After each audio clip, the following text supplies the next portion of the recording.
नमस्कार, राधे कृष्णा दोस्तों, आप सभी का स्वागत है मेरी यूट्यूब चैनल में। और जैसा कि हम हर रोज़ वीडियो लेकर आते हैं जिसमें कुछ न कुछ अच्छी जानकारी ही रहती है, तो आज हम लोग शुरू करने वाले हैं वैशाख मास महात्म्य के अध्याय। तो रोज़ रोज़ एक एक वीडियो हम लेकर आएंगे और जिसमें वैशाख मास के महात्म्य को बताती हुई कथाएं हैं और वैशाख मास में क्या दान पुण्य का महत्व है और क्या कार्य करने चाहिए जिनसे कि हम अपना लोक परलोक दोनों ही सुधार सकें। तो इसी में अध्याय शुरू होते हैं, तो जिन्हें हम आज से स्टार्ट कर रहे हैं। तो चलिए देर नहीं करते हैं, शुरू करते हैं अध्याय को। तो आज पहला अध्याय है जो कि इस प्रकार है। भगवान नारायण नर श्रेष्ठ नर देवी सरस्वती तथा महर्षि वेदव्यास को नमस्कार करके भगवान की विजय कथा से परिपूर्ण इतिहास पुराण आदि का पाठ करना चाहिए। सूत जी कहते हैं कि हे राजा, अम्बरीश ने परमेष्ठी ब्रह्मा के पुत्र देवर्षि नारद से पुण्यमय वैशाख मास का महात्म्य इस प्रकार से पूछा। ब्रह्मान, मैंने आपसे सभी महीनों का महात्म्य सुना। उस समय आपने यह कहा था कि सब महीनों में वैशाख मास श्रेष्ठ है, इसलिए यह बताने की कृपा करें कि वैशाख मास क्यों भगवान विष्णु को प्रिय है और उस समय कौन कौन से धर्म भगवान विष्णु के लिए प्रतिकारक हैं। नारद जी ने कहा, वैशाख मास को ब्रह्मा जी ने सब मासों में उत्तम सिद्ध किया है। वह माता की भांति सब जीवों को सदा अभीष्ट वस्तु प्रदान करने वाला है। धर्म, यज्ञ, क्रिया और तपस्या का सार है। संपूर्ण देवताओं द्वारा पूजित है। जैसे विद्याओं में वेद विद्या, मंत्रों में प्रणव, वृक्षों में कल्पवृक्ष, धेनुओं में कामधेनु, देवताओं में विष्णु, वर्णों में ब्रह्मा, प्रिय वस्तु में प्राण, नदियों में गंगा जी, तेजों में सूर्य, अस्त्र शस्त्र में चक्र, धातुओं में सुवर्ण, वैष्णवों में शिव तथा रत्नों में कौस्तुभ मणि है। उसी प्रकार धमक साधन भूत महीनों में वैशाख मास सबसे उत्तम है। संसार में इसके समान भगवान विष्णु को प्रसन्न करने वाला दूसरा कोई मास नहीं है। जो वैशाख मास में सूर्योदय से पहले स्नान करता है उससे भगवान विष्णु निरंतर प्रीति करते हैं।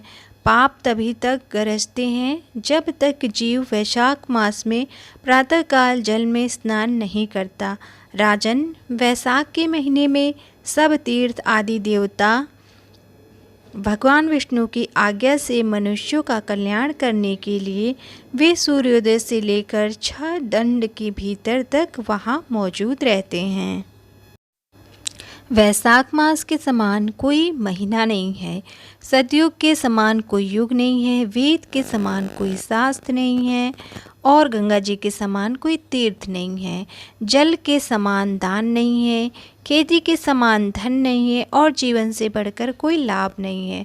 उपवास के समान कोई तप नहीं है और दान से बढ़कर कोई सुख नहीं है। दया के समान धर्म नहीं है और धर्म के समान मित्र नहीं है। सत्य के समान यश नहीं है, आरोग्य के समान उन्नति नहीं है। भगवान विष्णु से बढ़कर कोई रक्षक नहीं है और वैशाख मास के समान संसार में कोई पवित्र मास नहीं है। ऐसा विद्वान पुरुषों का मत है। वैशाख श्रेष्ठ मास है। शेषशाही भगवान विष्णु को सदा प्रिय है।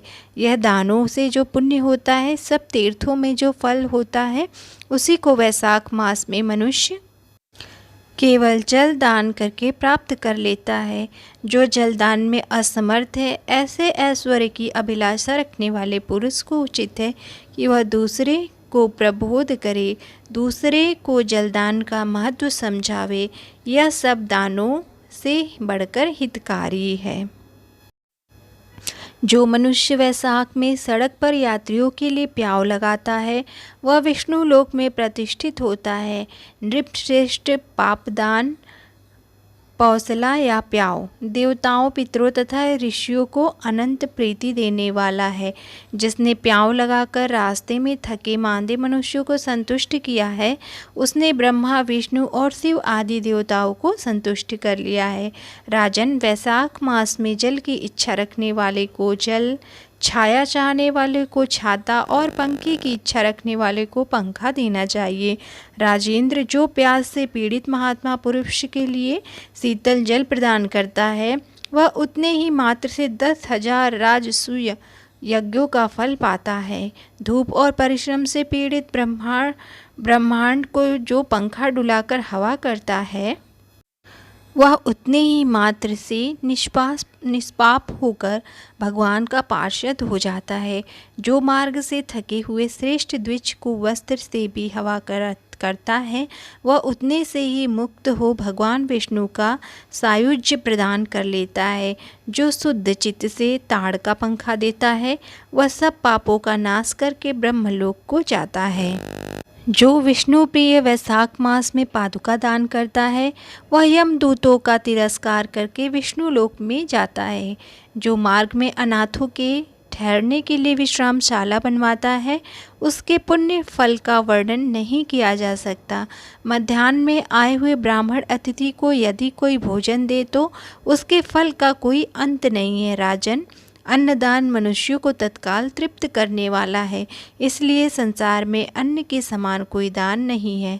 जो मनुष्य मार्ग के थके हुए ब्राह्मण के लिए आश्रय देता है, उसके पुण्य फल का वर्णन नहीं किया जा सकता। भोपाल, जो अन्नदाता है वह माता पिता आदि का भी विस्मरण करा देता है, इसलिए तीनों लोकों के निवासी अन्नदान की ही प्रशंसा करते हैं। माता और पिता केवल जन्म के हेतु, पर जो अन्न देकर पालन करता है, मनीषी पुरुष इस लोक में उसी को पिता कहते हैं। तो देखा आपने कि वैशाख मास में महात्म जो है वो दान का कितना महत्व है, जल दान का, अन्नदान का। तो आप भी इसी तरह इस मास में ऐसे ही पुण्य फल कर्म करिए और अपने लोक परलोक को सुधार लीजिए। तो आज के अध्याय में ये बताया गया है कि दान कितना महत्वपूर्ण है ज़िंदगी में, और हर तरीके के दान के बारे में बताया गया है। तो आप लोग भी इतने सारे तरीके बताए गए हैं कि छाया दो, जल दान करो, अन्न दान करो, अतिथि की सेवा करो, विश्रामशाला बनाओ। इसमें से आप अगर एक भी किसी प्रकार का भी आप दान कर सकते हैं तो बहुत ही उत्तम है। तो आज की कथा में बस इतना ही। कल मिलेंगे आगे के अध्याय में। तब तक के लिए राधे राधे। और चैनल पे नए हैं तो चैनल को सब्सक्राइब, लाइक, शेयर करें। जय श्री कृष्ण।